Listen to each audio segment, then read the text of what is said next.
السلام علیکم ورحمۃ اللہ وبرکاتہ۔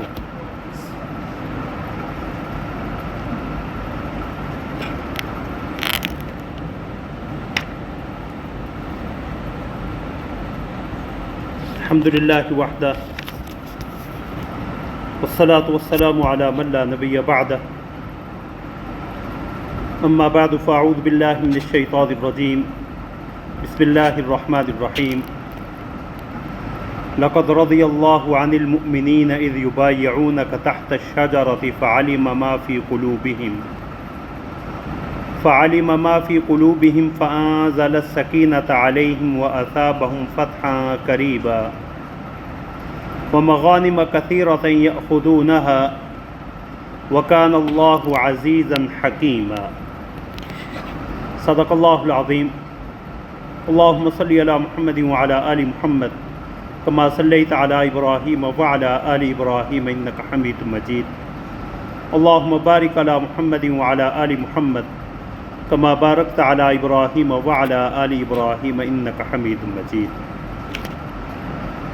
رب اشرح لی صدری ویسر لی امری واحلل عقدۃ من لسانی یفقہوا قولی،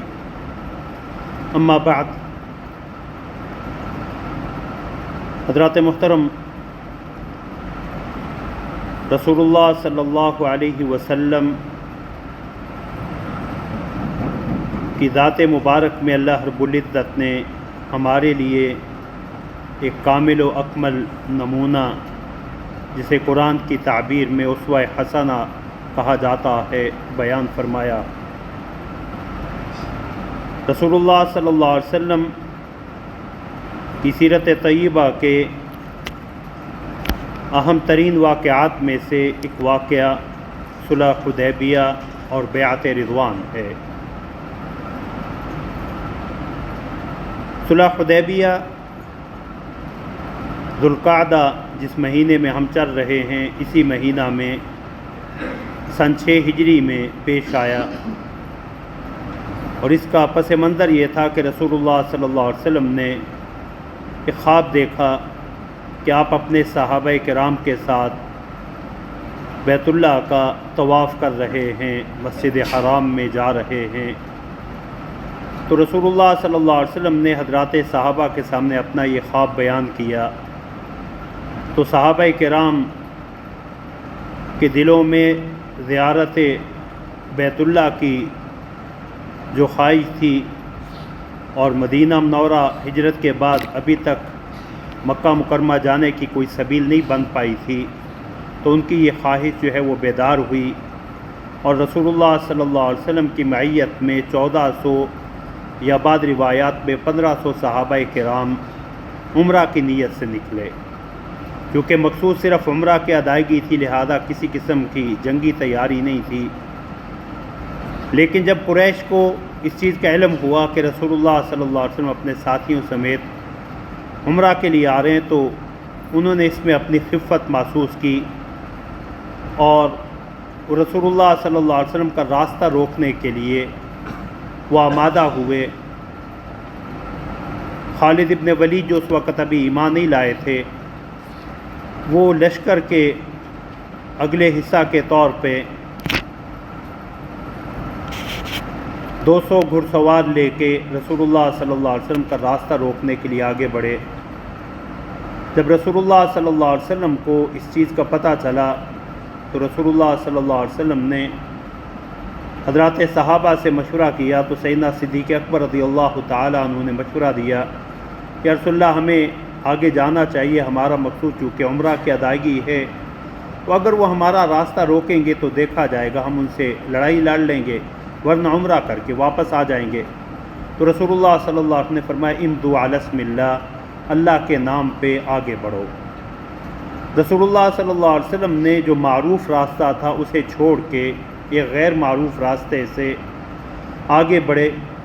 اور یہ فرمایا کہ بیت اللہ کی تعظیم کے لیے یہ مجھ سے کوئی بھی مطالبہ کریں گے تو میں اسے پورا کروں گا۔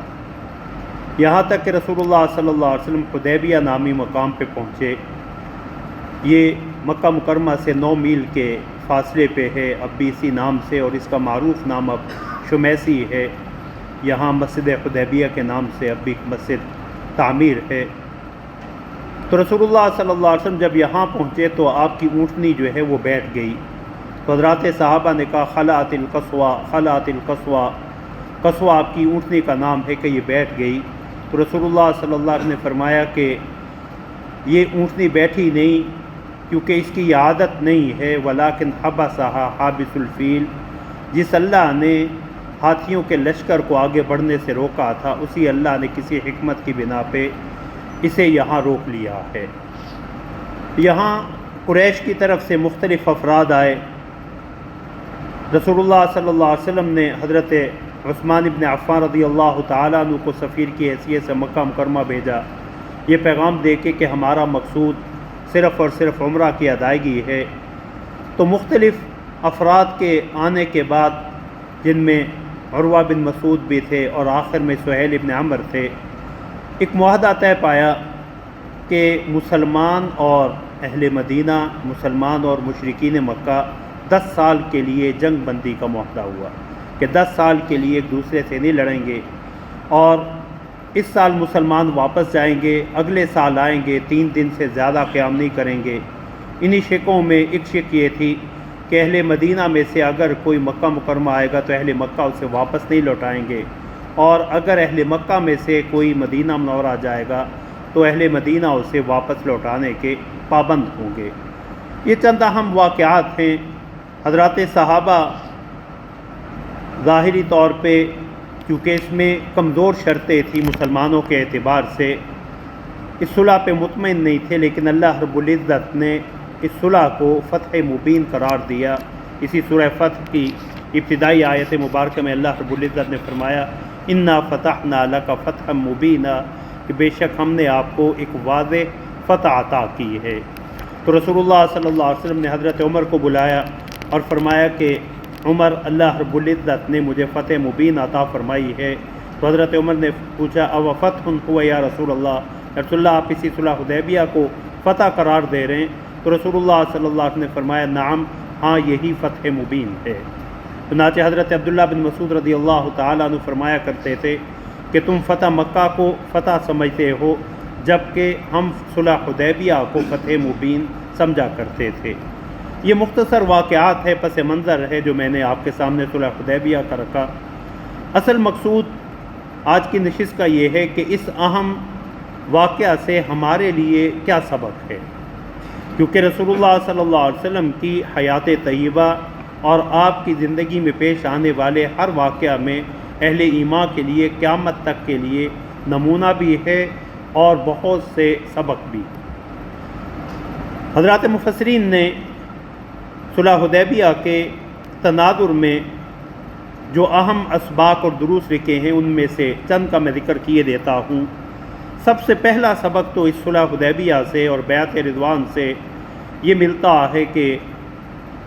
رسول اللہ صلی اللہ علیہ وسلم کی اطاعت ہر صورت میں واجب ہے۔ ظاہری طور پہ رسول اللہ صلی اللہ علیہ وسلم کے حکم کی، شریعت کے حکم کی مصلحت سمجھ آ رہی ہو یا نہ سمجھ آ رہی ہو، لیکن رسول اللہ صلی اللہ علیہ وسلم کا فیصلہ اللہ کی وحی کی بنا پہ ہوتا ہے، لہذا اسے تسلیم کرنا لازمی اور واجب ہے۔ چنانچہ حضرت سہل بن حنیف رضی اللہ تعالیٰ عنہ فرماتے سے بخاری کی روایت ہے کہ حضرات صحابہ سے کہا کرتے تھے اتہموا رأیکم او اتہموا انفسکم، دیکھو اپنی رائے پہ اصرار نہ کیا کرو، اپنے خواہشات اور اپنے فیصلوں پہ اڑا مت کرو۔ فرماتے تھے کہ اگر رسول اللہ صلی اللہ علیہ وسلم کے فیصلے کو، آپ کی بات کو رد کرنے کا امکان ہوتا تو میں صلح حدیبیہ کے دن رسول اللہ صلی اللہ علیہ وسلم کی بات کو رد کر دیتا۔ حضرت عمر رضی اللہ تعالیٰ عنہ آئے اور رسول اللہ صلی اللہ علیہ وسلم سے آ کے پوچھنے لگے السنا علی الحق وعدونا علی الباطل، اللہ کے پیغمبر کیا ہم حق پہ نہیں ہیں، ہمارا دشمن باطل پہ نہیں؟ تو فرمایا کیوں نہیں؟ تو پوچھا کیا ہمارے شہید جو ہے وہ جنت میں نہیں ہیں اور ان کے مارے جانے والے جہنم میں نہیں؟ تو کہا ایسا ہی ہے، آپ اللہ کے رسول برحق نہیں؟ فرمایا ایسا ہی ہے۔ تو کہا لماذا نعطی هذه الدنیہ، تو پھر ہم ان کمزور شرطوں پہ کیوں صلح کر رہے ہیں؟ تو رسول اللہ صلی اللہ علیہ وسلم نے ایک ہی جملہ ارشاد فرمایا، الم تعلم انی رسول اللہ، عمر تم یہ بات نہیں جانتے کہ میں اللہ کا رسول ہوں، اور اللہ کا رسول اللہ کی مرضی کے بغیر کوئی فیصلہ نہیں کر سکتا۔ سیدنا عمر رضی اللہ تعالیٰ عنہ حضرت ابوبکر صدیق رضی اللہ تعالیٰ عنہ کے پاس بھی گئے، انہیں بھی یہی بات کی کہ آپ رسول اللہ صلی اللہ علیہ وسلم سے بات کریں کہ ہم اتنی کمزور شرطوں پہ کیوں صلح کر رہے ہیں۔ تو حضرت ابوبکر رضی اللہ تعالیٰ عنہ نے بھی یہی فرمایا کہ علم تعلم انہ رسول اللہ، عمر تم اس حقیقت سے آگاہ نہیں کہ آپ اللہ کے رسول ہیں، آپ جو بھی فرما رہے ہیں وہ برحق ہے۔ چنانچہ حضرت عمر رضی اللہ تعالیٰ عنہ فرمایا کرتے تھے کہ میں نے رسول اللہ صلی اللہ علیہ وسلم کے فیصلے کے سامنے جو اپنی رائے پیش کی، میں طویل عرصہ تک مجھے ندامت رہی، اور میں اس بات سے ڈرتا رہا کہ کہیں اللہ رب العزت اس پہ میری تنبیہ نہ فرمائیں، اور میں بکثرت نفلی روزے، نفلی نمازیں اور صدقات و خیرات کا اہتمام کرتا رہا کہ رسول اللہ صلی اللہ علیہ وسلم کے فیصلے کے سامنے اپنی رائے پہ اصرار کی، یہ جو میری غلطی ہے اللہ مجھے معاف فرما دے۔ تو سب سے پہلا سبق ہمیں یہ ملتا ہے کہ زندگی کے تمام امور میں رسول اللہ صلی اللہ علیہ وسلم کی بات کو تسلیم کرنا ہمارے لیے لازمی۔ حضرت امام مالک رحمۃ اللہ علیہ کا ایک بڑا قیمتی جملہ کتب حدیث میں، کتب سیر میں ملتا ہے کہ کل یؤخذ من قولہ ویرد الا صاحب ھذا القبر المبارک، کہ ہر آدمی کی بات کو قبول کرنے یا رد کرنے کا یکساں احتمال اور امکان موجود ہے، لیکن اس روضہ اطہر والے کی بات کو رد کرنے کا کوئی امکان نہیں ہے۔ اسی صلح حدیبیہ میں ہمارے لیے ایک اور سبق جو ہے وہ یہ ہے کہ ہم اپنے معاملات اور امور باہم مشورے سے طے کیا کریں، کہ رسول اللہ صلی اللہ علیہ وسلم باوجود اللہ کی طرف سے نبی ہونے کے، رسول ہونے کے، آپ نے حضرات صحابہ سے مشورہ کیا، اور سیدنا صدیق اکبر رضی اللہ تعالیٰ عنہ کے مشورے کے مطابق رسول اللہ صلی اللہ علیہ وسلم نے آگے بڑھنے کا ارادہ ظاہر کیا، فرمایا امضوا علی اسم اللہ، اللہ کے نام پہ آگے بڑھو۔ اور خاص طور پہ مشورہ میں رسول اللہ صلی اللہ علیہ وسلم نے سیدنا صدیق اکبر کا مشورہ بھی قبول کیا، اور انہی مواقف میں سے، انہی واقعات میں سے رسول اللہ صلی اللہ علیہ وسلم نے اپنی زوجہ محترمہ سیدہ ام سلمہ رضی اللہ تعالی عنہا جو اس سفر میں آپ کے ساتھ تھیں، ان کا مشورہ بھی قبول کیا، کہ جب صلح ہو گئی تو رسول اللہ صلی اللہ علیہ وسلم نے صحابہ کرام کو یہ حکم دیا کہ تم جو جانور ساتھ لائے تھے مکہ مکرمہ میں اللہ کے نام پہ قربان کرنے کے لیے، انہیں ذبح کر دو اور اپنا حلق کرواؤ، سر منڈوا دو یا بال کتروا لو اور واپس چلیں، اب اس سال ہم عمرہ نہیں کر سکیں گے۔ تو حضرات صحابہ کے لیے اتنا طویل سفر کرنے کے بعد اور بالکل بیت اللہ کے انتہائی نزدیک آنے کے بعد واپس جانا بڑا دشوار تھا، اور انہیں یہ امید تھی کہ شاید اللہ رب العزت بذریعہ وہی اس فیصلے کو تبدیل فرما دیں۔ تو رسول اللہ صلی اللہ علیہ وسلم نے 3 دفعہ انہیں یہ جملہ کہا، لیکن حضرات صحابہ میں سے کوئی بھی اس فیصلے کو ابھی قبول کرنے کے لیے اس لیے تیار نہیں تھا کہ انہیں امید تھی کہ شاید اللہ نے، کیونکہ رسول اللہ صلی اللہ علیہ وسلم کا خواب بھی تھا کہ پیغمبر کا خواب برحق ہوتا، اور یہی حضرت عمر رضی اللہ تعالیٰ عنہ نے رسول اللہ صلی اللہ علیہ وسلم سے کہا، رسول اللہ آپ نے خواب نہیں دیکھا تھا کہ ہم بیت اللہ کا طواف کر رہے ہیں؟ فرمایا میں نے خواب تو دیکھا تھا، لیکن یہ تو میں نے نہیں کہا تھا کہ اسی سال ہی ہم طواف کریں گے، اسی سال ہی عمرہ کریں گے، کہ اس خواب کی تعبیر اسی سال پوری ہوگی۔ تو رسول اللہ صلی اللہ علیہ وسلم اسی کیفیت میں سیدہ ام سلمہ رضی اللہ تعالی عنہ کے خیمہ میں تشریف لائے، تو سیدہ ام سلمہ رضی اللہ تعالی عنہ نے آپ کے چہرے پہ جو تاثرات دیکھے تو اس کی بنا پہ پوچھا، رسول اللہ آپ پریشان کیوں ہیں؟ فرمایا میں نے کہہ رہا ہوں کہ حلق کرو، جانور ذبح کرو، واپس چلیں، لیکن یہ ابھی بھی فیصلے کی تبدیلی کے منتظر ہیں۔ تو سیدہ ام سلمہ رضی اللہ تعالی عنہ کا، یا رسول اللہ آپ انہیں زبان سے کچھ نہ کہیں، آپ باہر تشریف لے جائیں، آپ اپنے جانور کو جو اونٹ آپ ساتھ لائیں اسے ذبح کریں، نحر کریں، اور خود آپ اپنے بال جو ہے وہ منڈوا دیں۔ تو رسول اللہ صلی اللہ علیہ وسلم نے سیدہ ام سلمہ رضی اللہ تعالی عنہ کے اس مشورے پہ عمل کیا، تو سارے لشکر نے، سارے صحابہ کرام نے اپنے اپنے جانور بھی ذبح کیے اور اپنے بال بھی کتروا اور منڈوا لیے۔ تو اس میں مشورہ کہ ایک مشورہ رسول اللہ صلی اللہ علیہ وسلم نے سیدنا صدیق اکبر کا تسلیم کیا مانا، اور دوسرا مشورہ جو ہے وہ ازواج مطہرات میں سے سیدہ ام سلمہ کا، اور اس میں جو ہے شریعت اسلامیہ نے جو خواتین کو عزت اور مقام دیا ہے اس کی طرف بھی اشارہ نکلتا، اور اس میں مسلمانوں کے ایک اہم اصول جو ہے وہ امرہم شورا بینہم، کہ ان کے باہمی معاملات مشورہ سے طے ہوتے ہیں، یہ بھی صلح حدیبیہ کے واقعات سے اخذ ہوتا۔ انہی واقعات میں سے صلح کی اہمیت جو موجودہ حالات میں بھی انتہائی قابل ذکر ہے کہ اگر دشمن کے ساتھ اسلام جو ہے وہ امن اور سلامتی کا دین ہے، اگر حالات صلح کے پیدا ہو رہے ہوں تو شریعت اسلامیہ کا حکم یہ ہے کہ صلح کی طرف اگر دشمن مائل ہو تو آپ بھی صلح کی طرف مائل ہو جائیں۔ سورہ انفال میں اللہ نے فرمایا وَإِن جَنَحُوا لِلسَّلْمِ فَاجْنَحْ لَهَا وَتَوَكَّلْ عَلَى اللَّهِ، کہ اگر یہ صلح کے لیے تیار ہوں، آمادہ ہوں، تو آپ بھی اس پہ آمادہ ہو جائیں۔ وَتَوَكَّلْ عَلَى اللَّهِ، اور اللہ پہ بھروسہ کریں۔ ہاں اگر دشمن کی عیاری اور مکاری کی بنا پہ اندیشہ ہو کہ وہ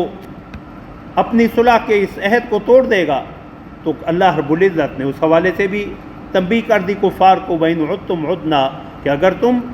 لوٹو گے دوبارہ جو ہے وہ اس صلح کو توڑ کے لڑائی کی طرف، تو ہم بھی وہی طرز عمل اور رویہ جو ہے وہ اختیار کر لیں گے۔ تو صلح جو ہے، اور صلح کے لیے خاص طور پہ رسول اللہ صلی اللہ علیہ وسلم نے بیت اللہ کی عظمت اور احترام کے حوالے سے یہ فرمایا کہ لا یسألوننی خطۃ یعظمون فیہا حرمات اللہ الا اعطیتہم ایہا، کہ اللہ رب العزت کے ان مقدس مقامات کی تعظیم اور احترام کے لیے یہ مجھ سے کوئی بھی چیز مانگیں گے تو میں ان کی صلح کی آفر کو یا اس پیشکش کو جو ہے وہ ضرور قبول کروں گا۔ اور رسول اللہ صلی اللہ علیہ وسلم نے اس صلح کے لیے جو ہے وہ بعض ایسے امور سے بھی دستبرداری اختیار کی جو حضرات صحابہ کے لیے بڑی گراں گزر رہی تھی۔ جب عروہ بن مسعود ثقفی معاہدہ جو ہے وہ کے لیے آئے، اور اس کے بعد سہیل ابن عمر آئے، تو جب معاہدہ لکھے جانے لگا تو رسول اللہ صلی اللہ علیہ وسلم نے حضرت علی جنہوں نے یہ معاہدہ تحریر فرمایا، تو اس کے آغاز میں لکھا بسم اللہ الرحمن الرحیم۔ تو عربوں کے ہاں اس وقت رواج یہ تھا کہ وہ بسم اللہ الرحمن الرحیم کی بجائے بسمک اللہم لکھتے تھے، تو وہ کہنے لگے کہ بسم اللہ الرحمن الرحیم کی بجائے آپ وہی کلمات لکھے جو ہمارے ہاں رائج ہیں۔ تو رسول اللہ صلی اللہ علیہ وسلم نے فرمایا حضرت علی سے کہ آپ اسے بسم اللہ الرحمن الرحیم کی بجائے بسمک اللہم لکھ دیں۔ اور اس معاہدہ کے آغاز میں حضرت علی رضی اللہ تعالیٰ عنہ کو رسول اللہ صلی اللہ علیہ وسلم نے لکھوایا کہ ھذا ما صالح علیہ محمد الرسول اللہ اہل مکہ، کہ یہ وہ معاہدہ ہے، یہ وہ شکیں ہیں جن کی بنا پہ رسول اللہ صلی اللہ علیہ وسلم نے اہل مکہ سے صلح کی۔ تو سہیل ابن عمر کہنے لگا کہ اگر ہم آپ کو محمد الرسول اللہ مانتے ہوتے تو پھر تو جھگڑا ہی کوئی نہیں تھا، پھر تو آپ کو مکہ مکرمہ داخل ہونے کی اجازت دیتے، آپ عمرہ کرتے۔ ہمارا آپ سے بنیادی اختلاف یہ ہے کہ ہم آپ کو رسول کی حیثیت سے تسلیم نہیں کرتے۔ تو رسول اللہ صلی اللہ علیہ وسلم نے حضرت علی رضی اللہ تعالیٰ عنہ کو کہا کہ اسے مٹا دو، اسے مٹا دیں۔ تو سیدنا علی رضی اللہ تعالیٰ عنہ نے مقام ادب کی بنا پہ ارشاد فرمایا کہ واللہ لا امحوک ابدا، رسول اللہ میں تو آپ کے اس منصب کو مٹانے والا نہیں ہوں۔ تو رسول اللہ صلی اللہ علیہ وسلم نے حضرت علی سے کہا مجھے بتاؤ کہاں ہیں، تو خود آپ نے اس پہ قلم پھیرا، اور پھر حضرت علی رضی اللہ تعالیٰ عنہ سے کہا کہ اسے محمد بن عبداللہ لکھ دو۔ اور پھر رسول اللہ صلی اللہ علیہ وسلم نے فرمایا کہ انی رسول اللہ وَإِن كَذَّبْتُمُونِی، تم لاکھ مجھے جھٹلاتے رہو، ہوں تو میں اللہ کا رسول ہی۔ تو رسول اللہ صلی اللہ علیہ وسلم نے صلح کی خاطر جو ہے ان کے ان مطالبات کو بھی مانا، اور وہ مسلمہ امور جو اسلامی عقیدے کی بنیاد ہیں، رسول اللہ صلی اللہ علیہ وسلم کی نبوت اور رسالت کا اقرار، تو رسول اللہ صلی اللہ علیہ وسلم نے اہل مکہ کے ساتھ صلح کے لیے محمد الرسول اللہ کو محمد بن عبداللہ میں تبدیل کروایا۔ اس سے صلح کی اہمیت کا بھی پتہ چلتا۔ انہی امور میں یا جو اہم دروس صلح حدیبیہ سے اخذ ہوتے ہیں، معاہدہ کی پابندی ہے کہ سہیل ابن عمر جو مشرکین مکہ کی طرف سے آخری نمائندہ بن کے آئے، جن کے ہاتھوں پہ یا جن کے ساتھ جو ہے وہ معاہدے کی شکیں طے پائیں، ابھی یہ معاہدہ لکھا جا رہا تھا، اس پہ دستخط نہیں ہوئے تھے، ان کے بیٹے ابو جندل وہ ایمان لا چکے تھے، وہ بیڑیوں میں جکڑے ہوئے جو ہے کسی صورت رسول اللہ صلی اللہ علیہ وسلم کے پاس حدیبیہ پہنچے اور زخموں سے چور تھے مشرکین کے تشدد کی بنا پہ، اور آ کے کہنے لگے یا رسول اللہ کہ میں ایمان لا چکا ہوں تو مجھے آپ ساتھ لے آئیں۔ تو رسول اللہ صلی اللہ علیہ وسلم نے سہیل ابن عمر سے کہا کہ ابھی معاہدہ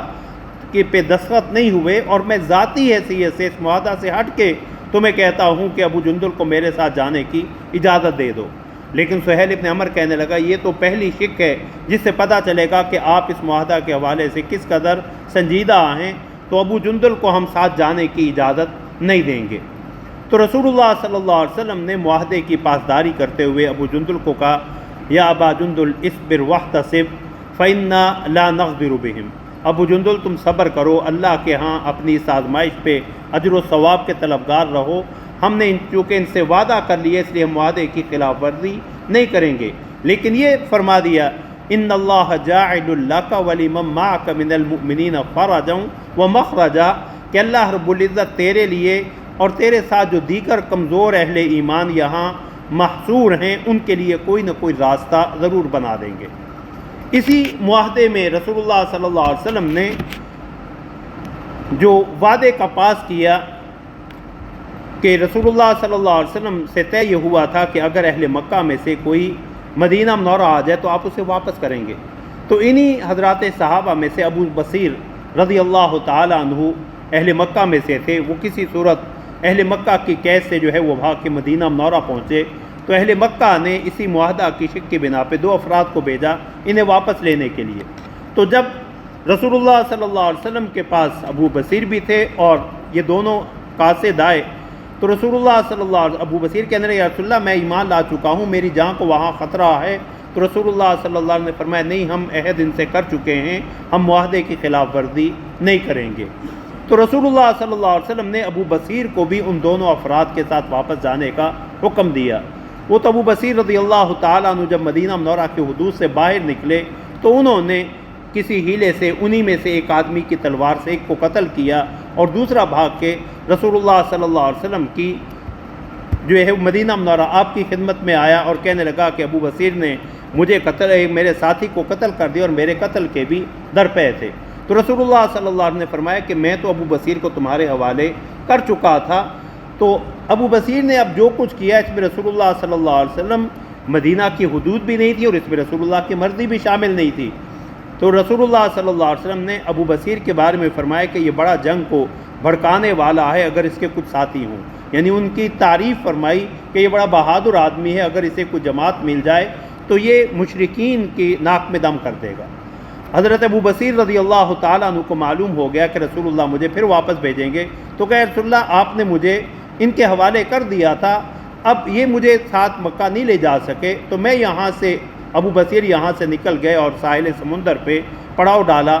یہیں جو ہے ابو جندل بھی بعد میں پہنچ گئے۔ ابو جندل کے ساتھ جو ہے وہ دیگر جو اہل ایمان تھے، تو مکہ مکرمہ میں جو بھی کمزور ایمان والے تھے، جو محصور تھے، جس کو موقع ملتا وہ یہاں آ جاتے۔ 70 کے قریب یہاں حضرات صحابہ جمع ہوئے اور مشرکین کے جو تجارتی قافلے تھے اس کا راستہ انہوں نے روکنا شروع کیا۔ تو رسول اللہ صلی اللہ علیہ وسلم نے جو فرمایا تھا کہ اللہ تمہارے لیے اور تمہارے ساتھیوں کے لیے کوئی نہ کوئی صورت ضرور پیدا کر دیں گے، مشرکین مکہ نے قاصد بھیجا اور کہا کہ آپ ابو بصیر کو اور ان کے ساتھیوں کو مدینہ منورہ بلا لیں، ہم اس شک سے جو ہے وہ دستبردار ہوتے ہیں کیونکہ ہمارے تجارتی جو ہے اہداف کو ابو بصیر اور ان کے ساتھی نشانہ بنا رہے ہیں، کیونکہ وہ رسول اللہ صلی اللہ علیہ وسلم مدینہ کے حدود میں نہیں تھے۔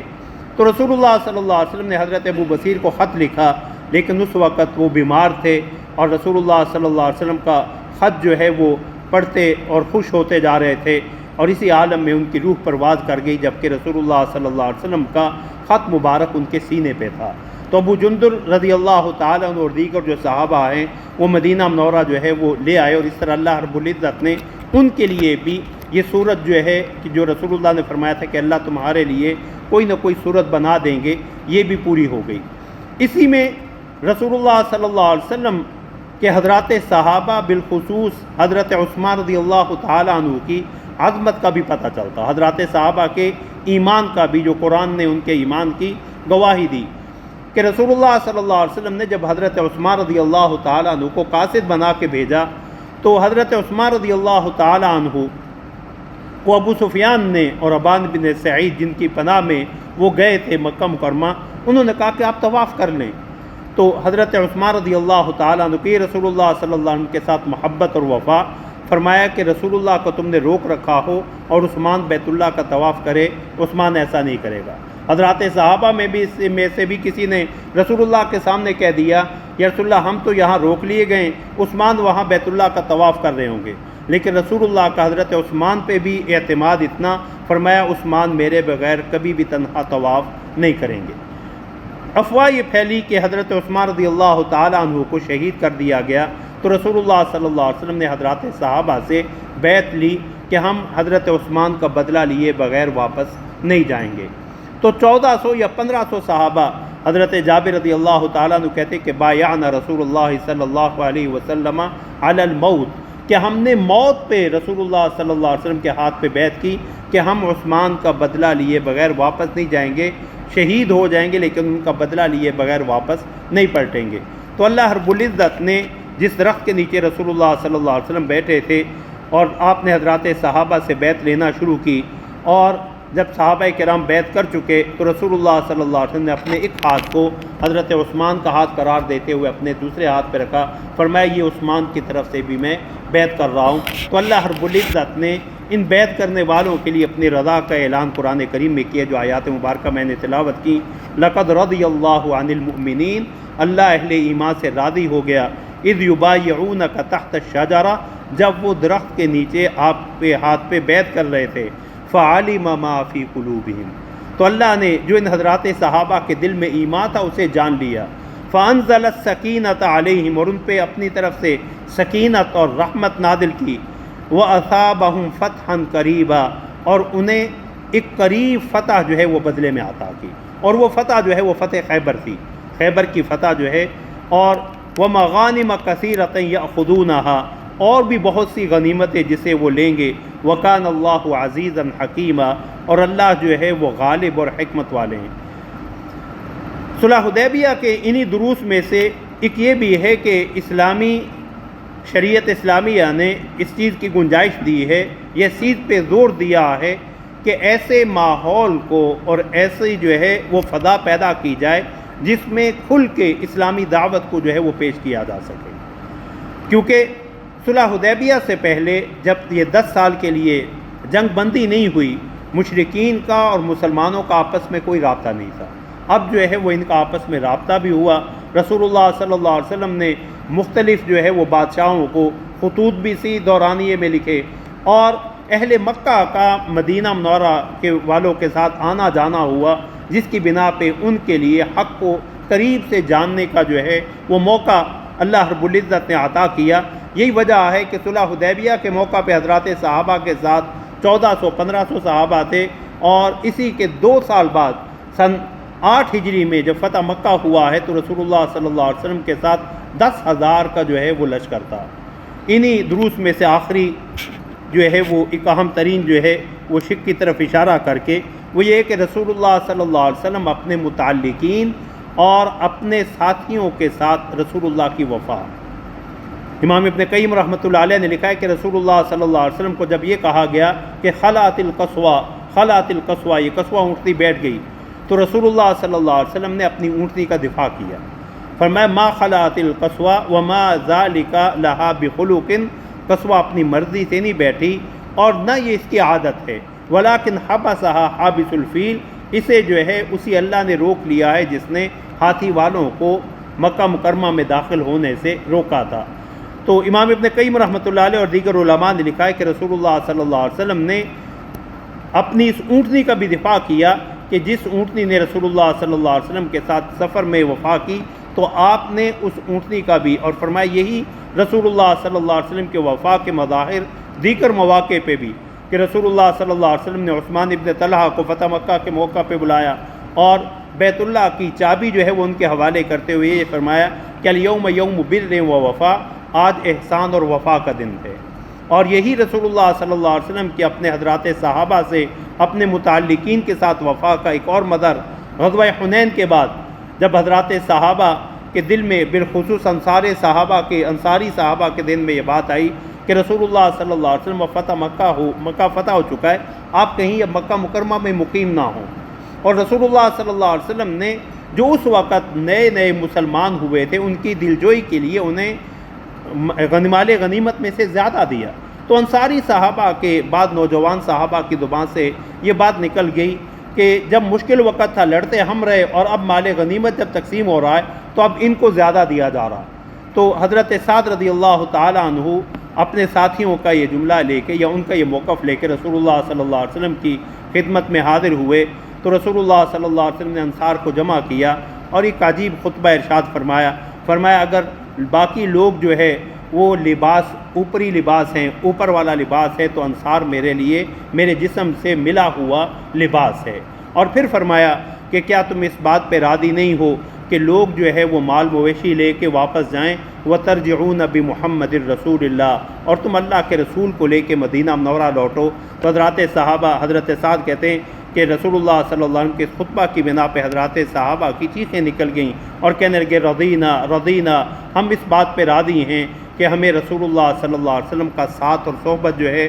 وہ میسر رہے۔ اللہ رب العزت ہمیں عمل کی توفیق عطا فرمائیں۔ دیگر بھی بہت سے اس میں دروس و اسباق ہیں، لیکن جو چند اہم تھے وہ میں نے ذکر کیے۔ اللہ رب العزت رسول اللہ صلی اللہ علیہ وسلم کی سیرت طیبہ کو مکمل طور پہ سمجھنے اور اسے عملی زندگی میں ہمیں اپنانے کی توفیق عطا فرمائیں۔ وآخر دعوانا ان الحمد للہ رب العالمین۔